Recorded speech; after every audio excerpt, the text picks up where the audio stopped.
నేటి ప్రముఖ తెలుగు దినపత్రికలో వచ్చిన వార్తల సారాంశాన్ని చూస్తే ఎంబీబీఎస్ యూజీ ఆశావాహులు కాస్త కన్ఫ్యూజన్కి గురవుతున్న విషయం వాస్తవం.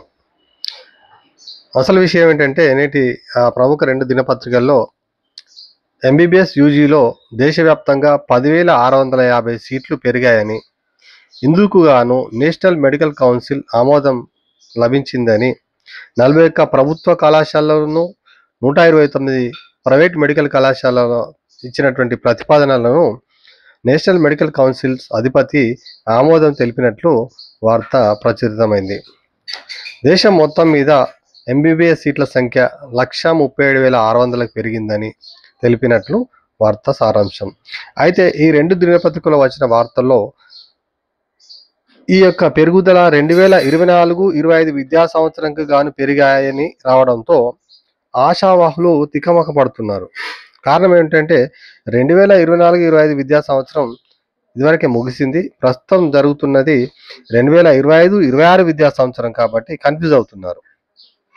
నిజంగా 2025-26 విద్యా సంవత్సరానికి పెరిగితే చాలా సంతోషమే. కానీ ఈ సంవత్సరం పెరిగినవి కాకుండా అదనంగా కాదేమోనని చర్చించుకుంటున్నారు. అసలు విషయం ఏమిటంటే 2024 స్వాతంత్ర వేడుకల్లో గౌరవ ప్రధానమంత్రి శ్రీ నరేంద్ర మోడీ గారు ఇచ్చిన హామీ ఏమిటంటే రాబోయే 5 ఏళ్లలో దేశవ్యాప్తంగా 75,000 మెడికల్ సీట్లు సృష్టిస్తామని హామీ ఇచ్చారు. అందులో భాగంగానే 2024-25 సంవత్సరానికి ఎంబీబీఎస్ సీట్ల సంఖ్య 137,600కి పెరిగిందని ఎంఎన్సి అధిపతి వ్యాఖ్యానిస్తున్నారు.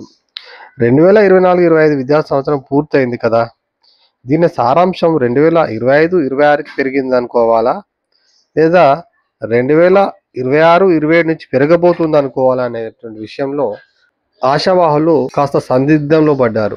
ఒక ఆంగ్ల పత్రికలోని సారాంశం మరో విధంగా ఉంది. ఏదేమైనా కానీ ఈ పండుగ సందర్భంగా నీట్ ఎంబీబీఎస్ యూజీ అభ్యర్థులకు ఈ విద్యా సంవత్సరం నుంచే మరో 10,600 సీట్లు పెరిగినట్లయితే ఆశావాహుల కుటుంబాల్లో సంతోషాలు వెల్లివిరాలని కోరుకుందాం.